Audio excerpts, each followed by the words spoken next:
Hello. Hello. Hi. Hi everybody. Hi Karni. Hi Gafnit. Nice to see you. Nice to see you. Again. And again. And again. And it's wonderful to see everybody here. If you're with us, say hi by waving. We already see Anne, and say where you're from. We would love to hear from you. And we have so much to say that we are so relaxed and so joyful, and I think we'll just create lots of room for the future. Yes. Today, this is what it's about. To join us, because it's all about how to create space for the future. And for those who still don't know us, welcome. Yes. Gafnit, maybe you say a few words. I say about you and you say. Okay, Great. Karni, she's as well as astrologist of the new astrologer, which is absolutely amazing to hear. The update astrology, because it's really give a sense of up to date. And today you will share with us what's about happening today in the skies and, as well, because it's important. She writes books like she eat a piece of bread, and the last book is amazing. Can you show it? Yes, thank you. I also bought it.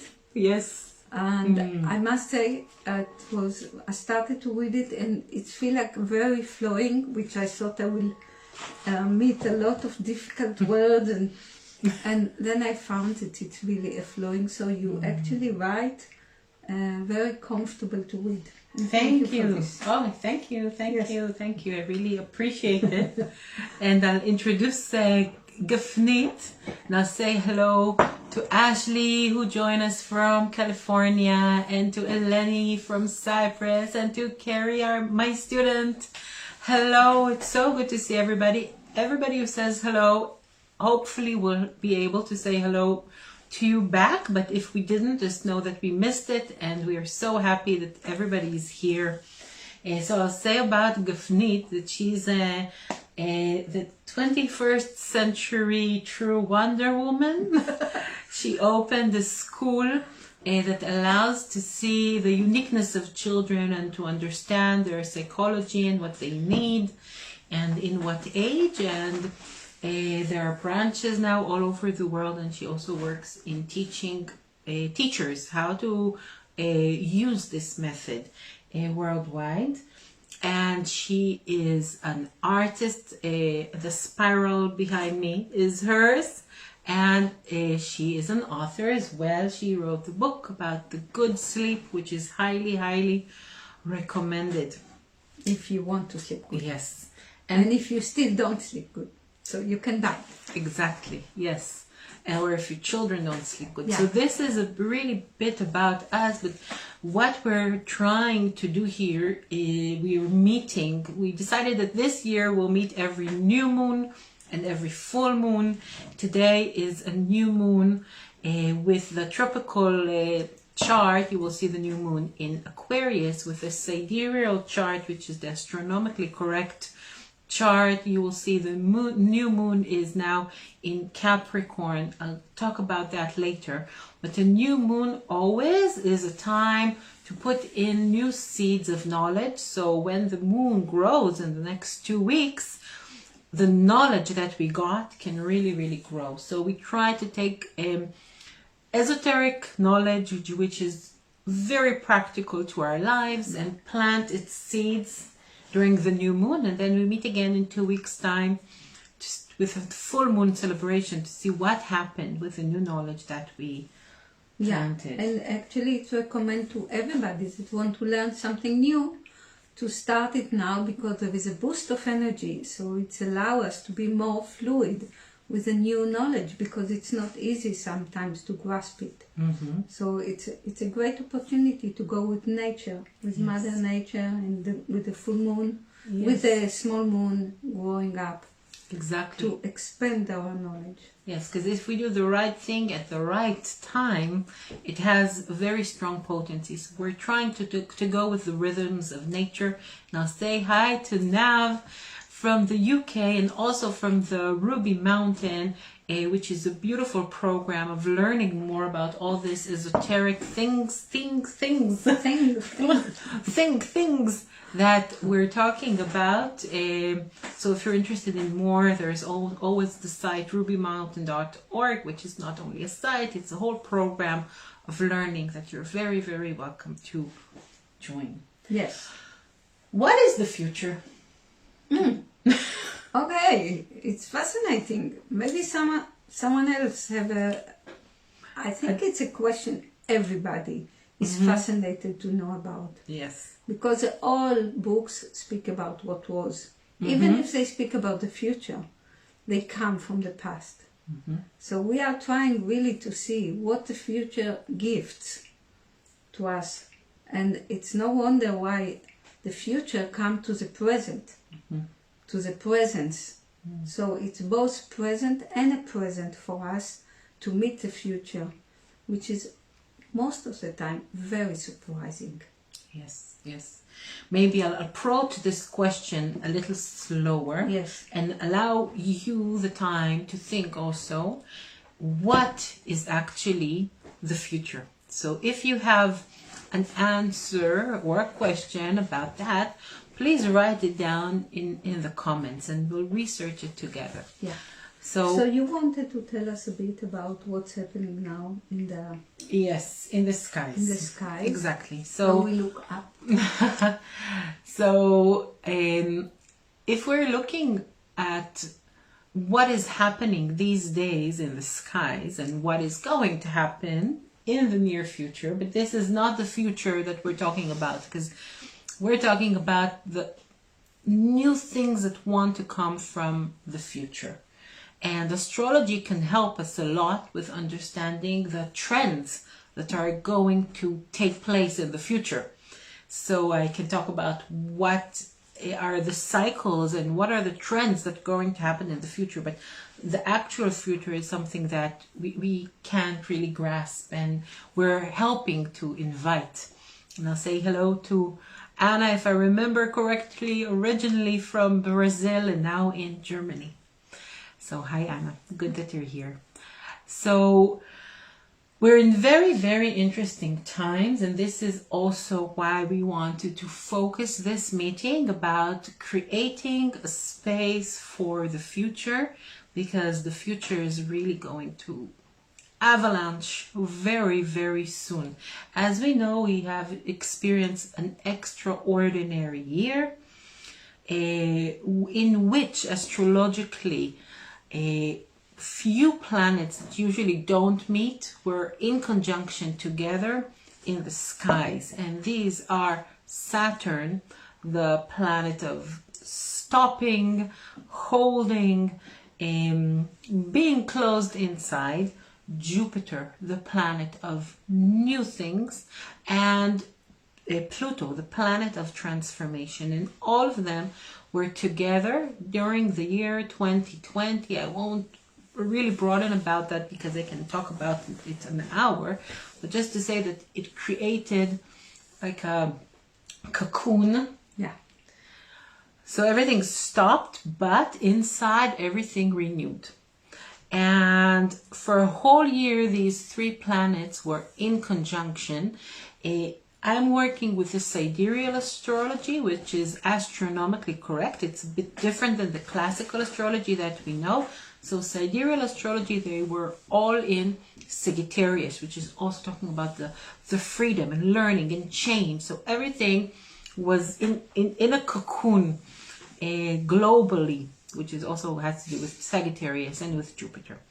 And during the coming, or maybe let's talk about the present, at this time, all the planets that were together in Sagittarius moved together into sidereal Capricorn.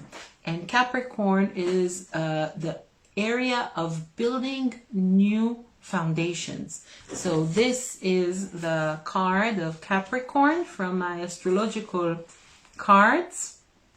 And I'll say hello to Laura, my student. It's wonderful to see you. And Sonia from the UK. Hi, good to see you.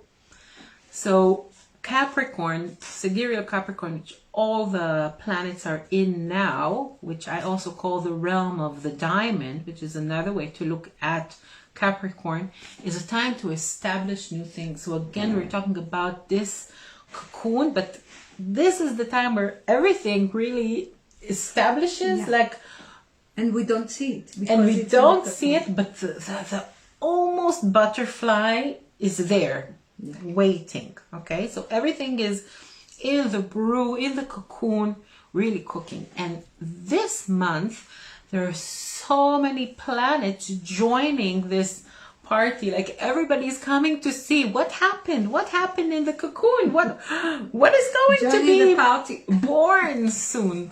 And the planets that are now in Capricorn are almost all the planets.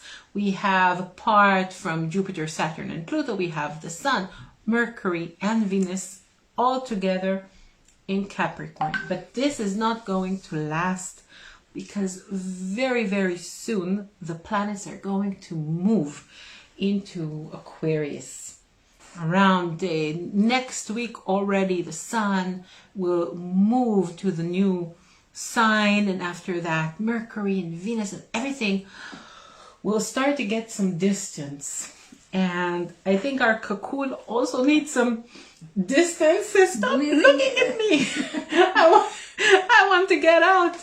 And I think that it will also be together, or I know it will also be together with the coming equinox. So towards March, really, we are going to see the birth of a new epoch, of a new time.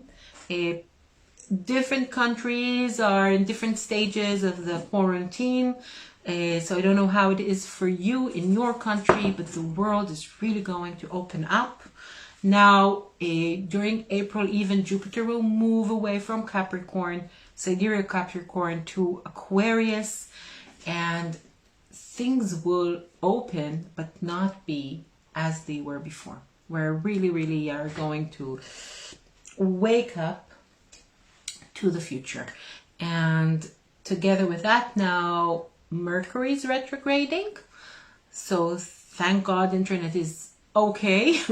But apart from that, it's really a time to think, rethink, and replan things over. Mercury's retrograde is not bad. It's actually a good time to reconsider things.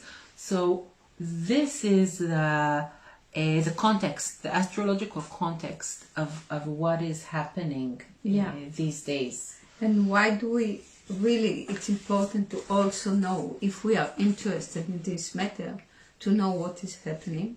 Because when we want to look at, to be waiting for the future, and to be actively waiting for the future, we need to consider what is happening in the small picture, in our local inner picture, and also wider and wider and wider. Because we can get influenced by something and we say, oh, this is probably me, and take it so personal. And when we take it personal, it's like we're wearing a glass with not a very transparent view. Mm-hmm. So the more we know, the more we connect the runes, the more we actually detect and read what is happening and ask people, how do you feel, and really make a survey. The more it gives us the full picture, like pieces of the puzzle come together. Mm-hmm. This is why I really think it's important to know what is happening in the sky above us, the lost art of looking up, to refine it. Yes, because last month we talked about rising above the confusion, the unclarity that is around us, and we gave lots of tools how to do that. If you haven't seen it, you can look at it. And we also gave questions that help us if we want, because why to do all this? Why really to bother? Not to wake up in the morning, have a cup of coffee, have our mobile telephone, go to work, come from work, see a Netflix, and that's it. Why do we really want to develop, to pursue, to push the fog, to elevate above it? I think if we really try to find the reason and the source and the motive of why to do it, it really gives us a great energy. I'll drink something. So it's very important because I think people are now mainly in survival mode, and there is so much more than just surviving. And what we talked last time about rising above the confusion and the stress, Yeah. which is so important. And 2 weeks ago in the full moon, we talked about connecting to the natural things, which is also a big clue. And the whole last 4 weeks, for the first 3 weeks, we wrote a question each day, and we called it Creating the Garden of Sanity. Yeah. Yes, so we want to push away all the mess, connect to the natural things. And today we're actually saying we want to push away all the bad things and attract or make space for the future. To make space for the future. For the new things. Yes. For the new things. And we actually see, I don't know how it is in your many countries where you're from, but in Israel there is all the time like argument, and people are like tear to pieces from the news or the fake news and everything, and you see how they really left themselves in the corner of something, and it's like trying to wash us and to possess us. So if we try to clear and say, hey, I can't deal with it, I don't know what to do with it, it's not my responsibility, I can take care of my life, I will not try to solve all the world issue, argument. So I think it really gives, first of all, more energy, more time to do other things.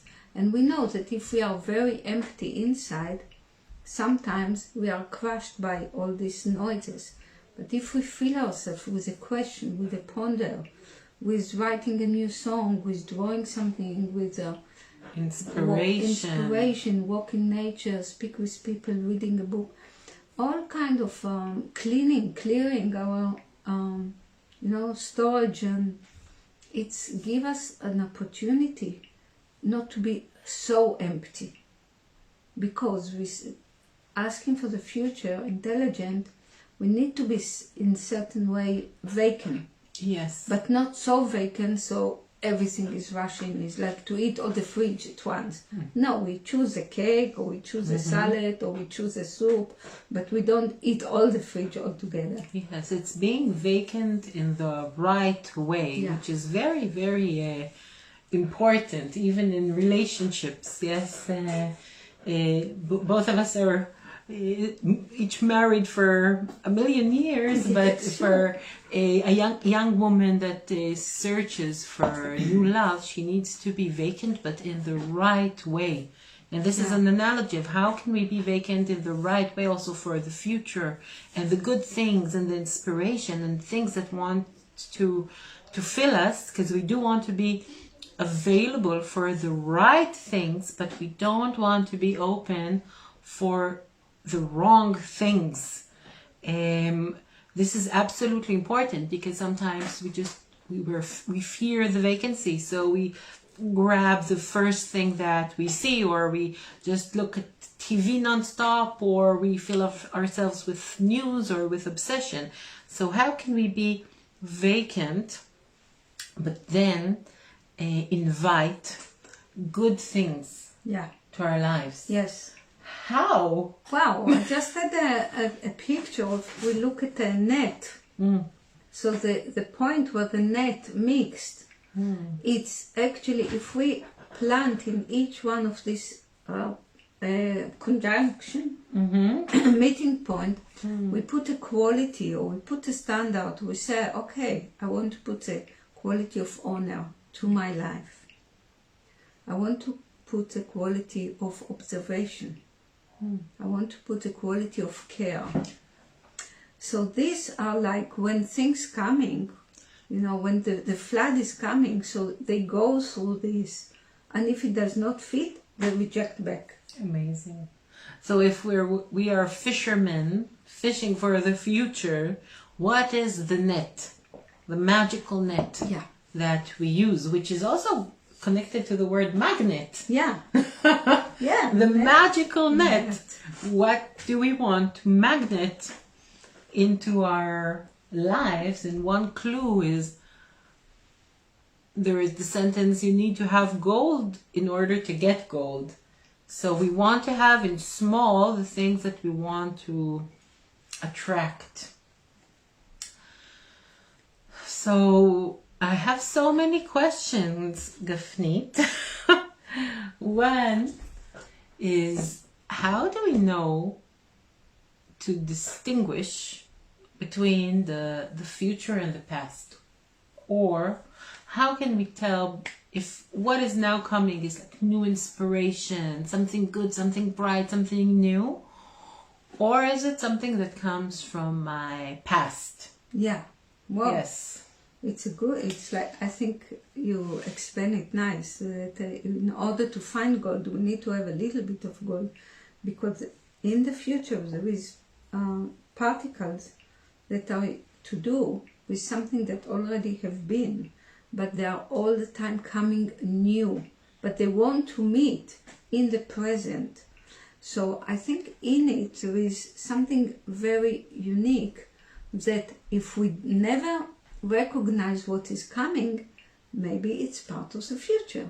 It's like when I first went to China, I didn't have a clue about Chinese. Really, I read, but the sound of the language, and the walking in the street and serving in the shops and everything was new, and everything I felt my faculties is like open up, and because I didn't have a clue.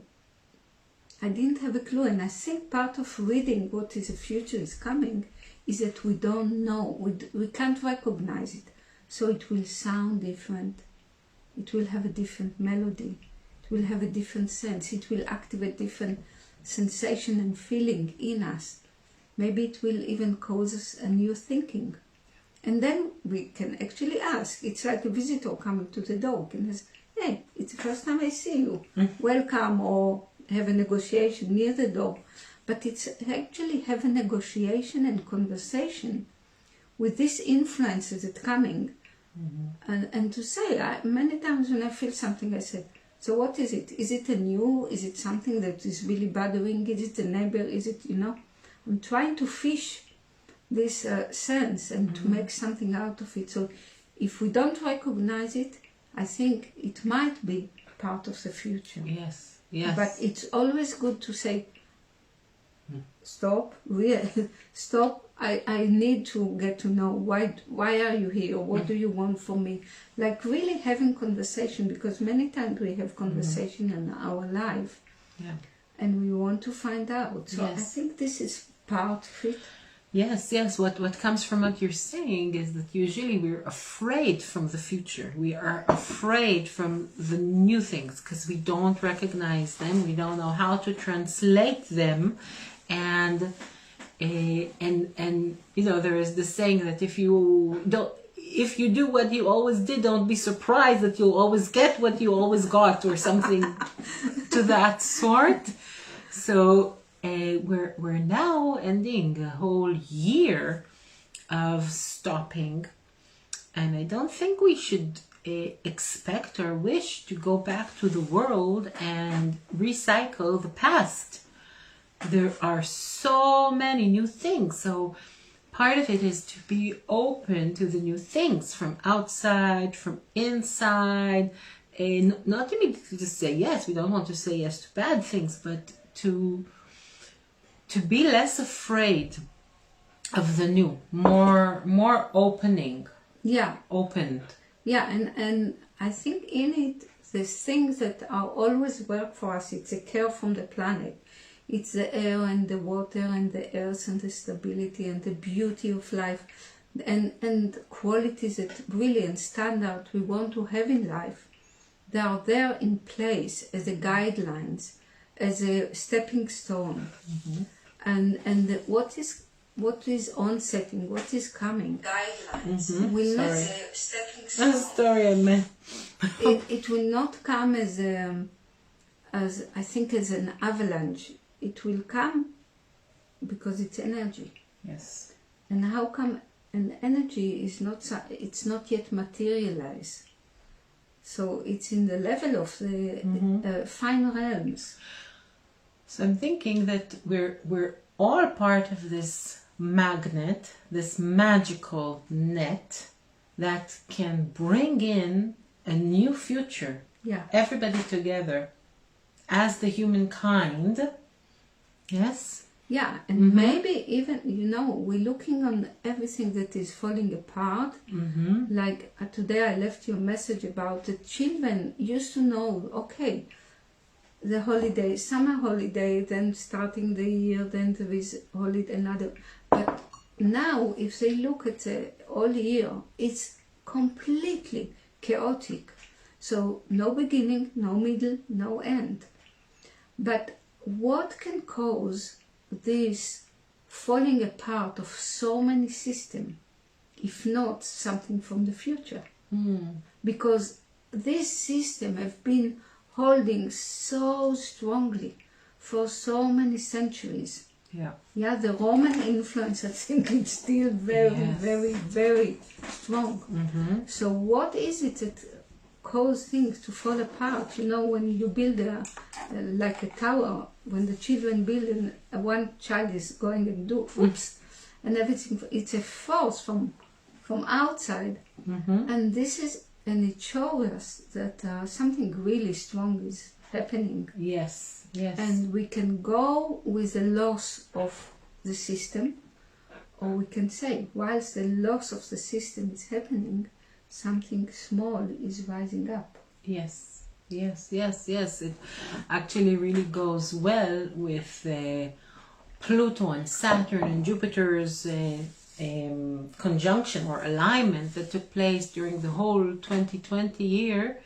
which talks about the melting of structures. And Pluto is the planet of metamorphosis. We had the analogy of the butterfly before, that really needs to melt in order to rise as something new, which is Pluto. It's the planet of metamorphosis. And Saturn is the planet of structure.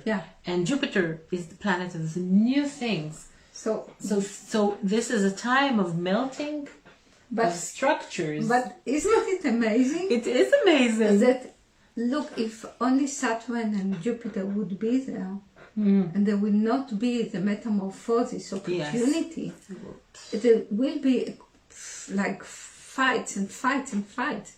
But there is actually Pluto probably creates the atmosphere of the metamorphosis. Amazing, amazing. And this brings me to the next analogy. First I'll say hi to Trisha from snowy Ireland. Hi. So hello from very summery Israel in the middle of February. But next walked with short sleeves. Next week we might have snow. Yes. Crazy. So the analogy with Saturn and Jupiter and Pluto and creating space for the future actually comes from a question that Eleni from Cyprus, our friend, sent me today. I told you to write it again here, but I did remember. And she said, Eleni, correct me if I'm wrong, that there is a feeling of strong polarities these days. Things are extreme. The bad is very extreme, but also the good is very, very extreme. And I think this also talks about Saturn and Jupiter, which are like the black and the white. But in between, there is Pluto, which allows change. And we talked a bit before about polarities. Yes. Yeah. We actually gave a very simple analogy. If everything would be in the middle, this would not be polarity. But while things are started to shift to a polarity, and you can't see actually the hand anymore, which means they went really into distance. So in the middle, there is actually a tunnel of opportunity. There's so much space And in so the middle. much space. And if we don't take this vector or this vector, but we take the third vector, and we actually say it's like a funnel. Yes, there is a funnel. And a tunnel. So if we are open to the in the funnel, so things started to accumulate like a sand clock, and then they start to go down. Yeah. So it's our law of two, and understanding the natural law, which is the law of two. It's the black and the white, and the sun and the heat and the cold and the wet and the dry, and so on, so on, so. If we go all the time to this, it's like we are going like with the pendulum, but the pendulum also have a middle point where we connect it to. So I think if we go this way, we say no to this, and we say no to this, and we say no to this, and we find ourselves in progression, because usually the mass of people will choose this or that, this or that. This is how our brain is actually working. But to create this bridge, I think we spoke about it a few times, between the two hemispheres is actually to choose the third vector and to be slower than the opposition. Usually it's be faster than the opposition. Why to be faster? What's the rush? Let's be slower than the opposition. So it will give us time to go forward to ourselves. Yes. So we're also giving you some time to write in your questions, because we want to make room for the future. And the good thing with this interaction is that it's not a one-way transmission, but you can really ask your questions. So please write us some questions, things that are coming in now. Bothering us. Bother us, please, with your questions. And I think that in the meantime, while you think of the questions and type them in the comments, I think we talked a lot about this week between us about making a funnel and a tunnel.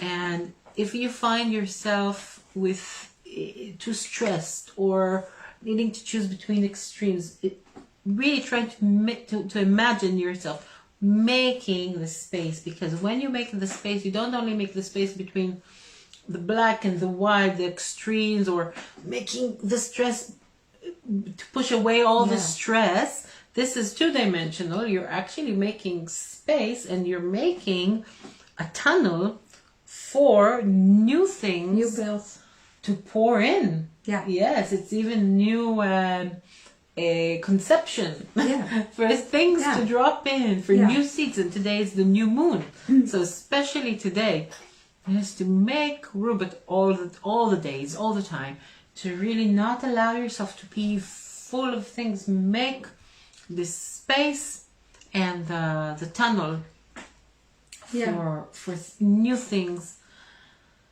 And we also spoke about the fact, so how do we prepare ourselves to the future? What kind of analogies can help us? What kind of mindset can help us to prepare ourselves for this clean garden for the future? You know, when we do something, when we have a white paper and we want to start to draw, and we are afraid, where shall we start? But we don't need to be afraid. This is a point. Because from every dot we can create everything that we want to, actually.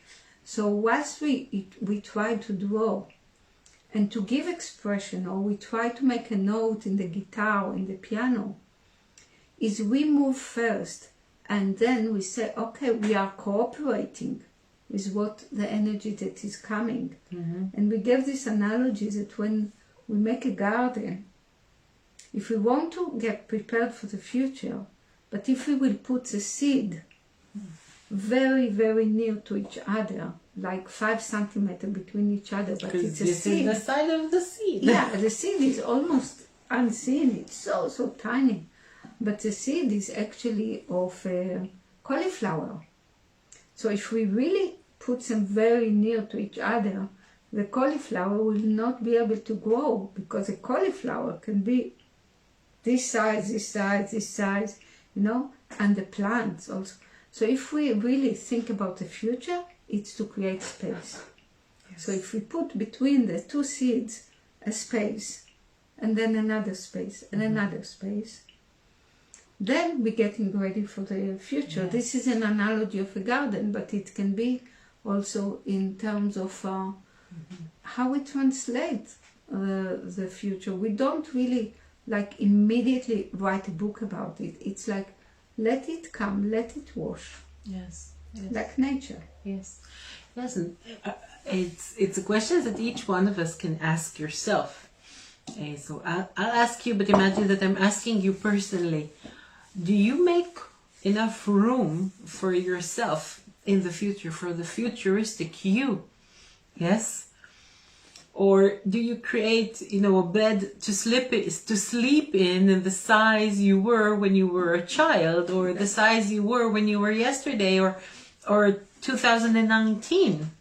Yes? Or can you realize how much you are going to grow? And can you make space for yourself to grow? Can you make space for your relationships to really grow? Can you make space for your children to really grow? Can you make space for the creativity that you have to really, really grow? Can you make this space? Because there are lots of seeds in you, and we're inviting always new seeds. But big things can really grow from these seeds. So are we making space for the future? Yeah. And whilst you spoke, I got this question. Does the future really need us, human? Does really, and it's a question for everybody, because I'm really like pondering about it. Does the future really need each one of us? And remember that the first law is that each human is unique and special. So does the future really need us when it's coming, when it's needed translation? It's an amazing question. I think that maybe we are God's seeds. And God gives us room to grow Cauliflower.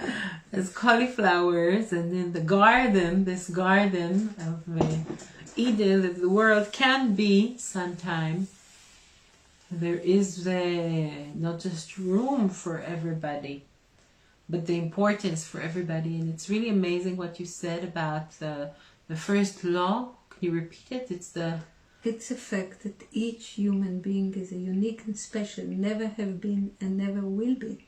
Yes. The law of one. The law of one. The law of one.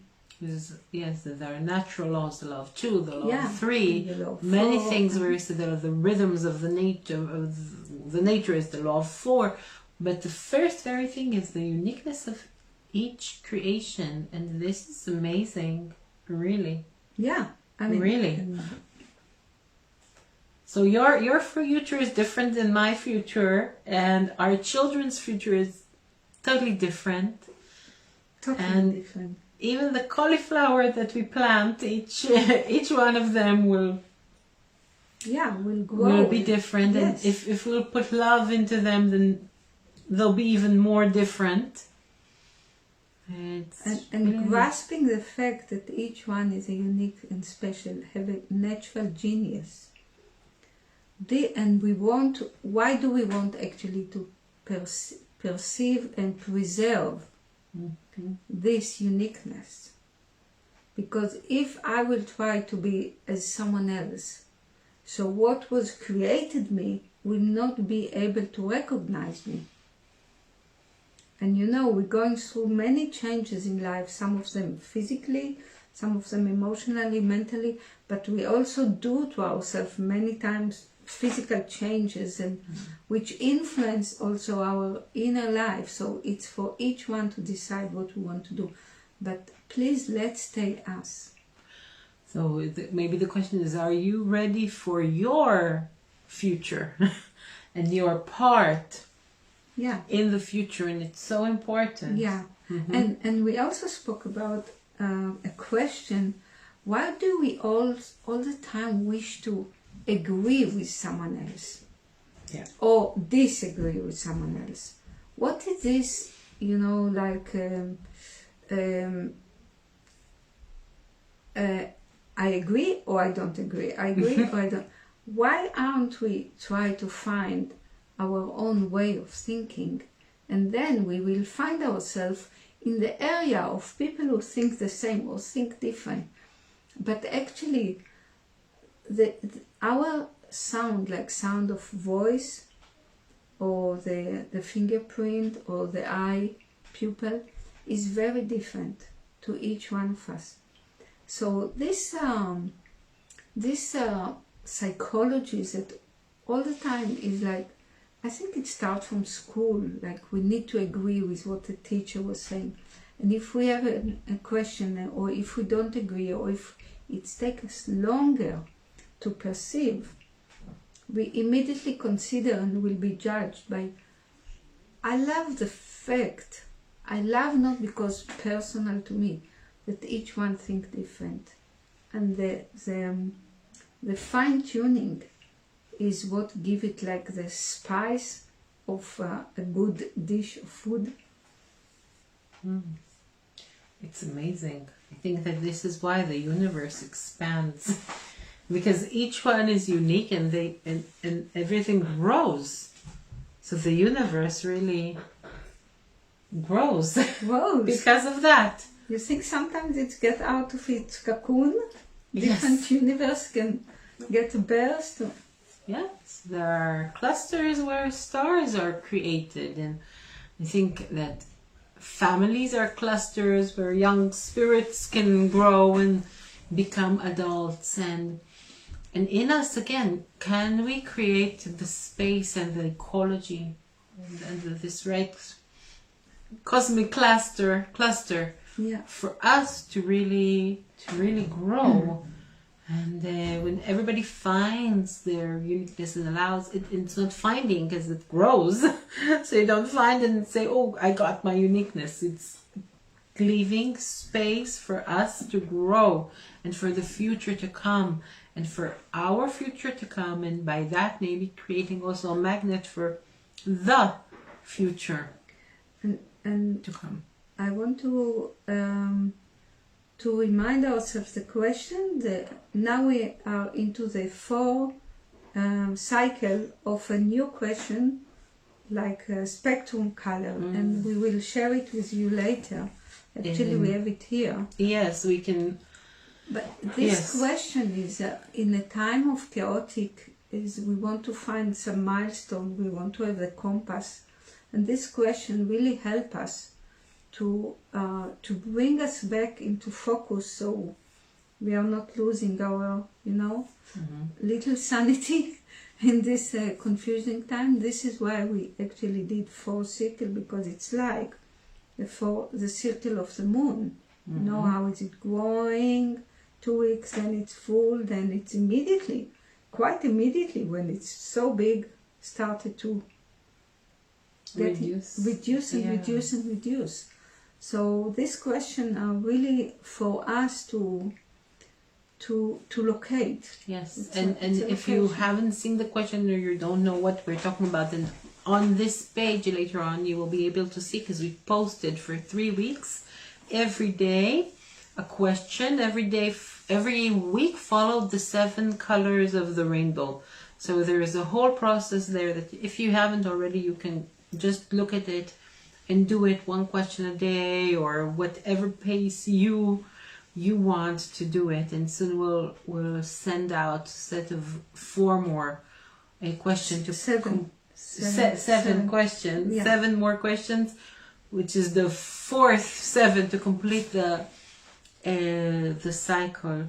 Yeah, and we also thinking, how can we keep it as a live process. So we are not sure what to do with this amazing question. That just because we put ourselves into this territory of to elevate to a new perception, this question actually arrived. Yes, yes. They were not there before. Yes. So what we are also doing, Gafnit and myself, is leaving space for the future, because we don't really plan what's going to happen in these meetings or during the month, but things are happening and really appearing. So you want to read? So so we're about to close the meeting, the conversation, the session for today. I think today I felt we were inside the cocoon.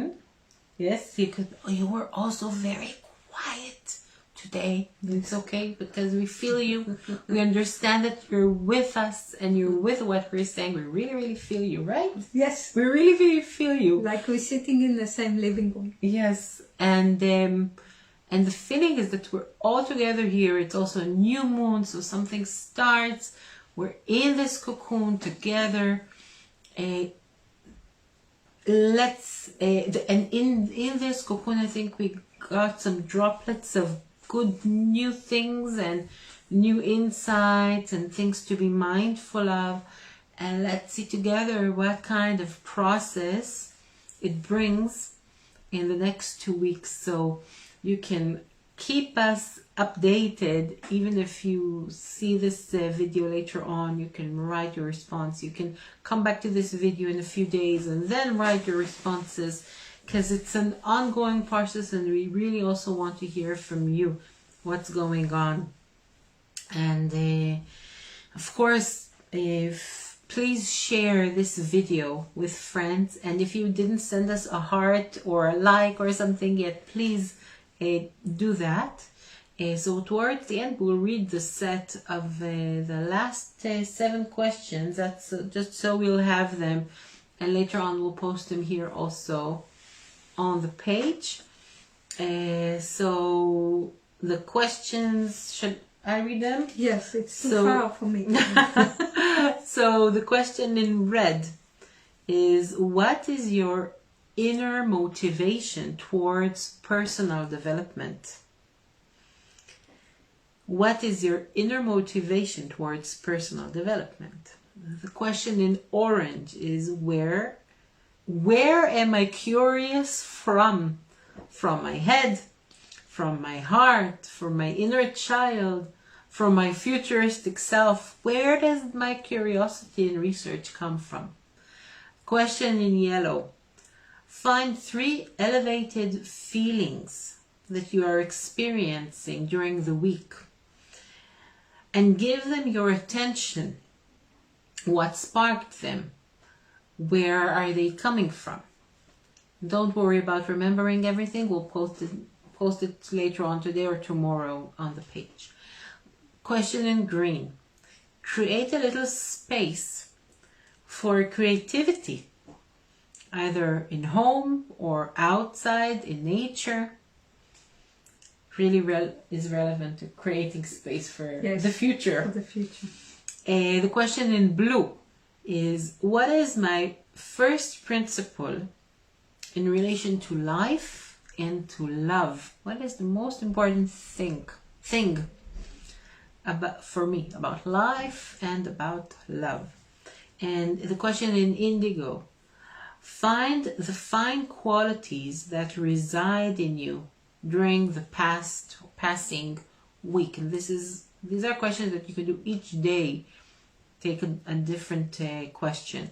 And the last question in violet. How can the process that I went through during the last week or month, if you've been doing with us the whole month, the process, can contribute Mother Earth?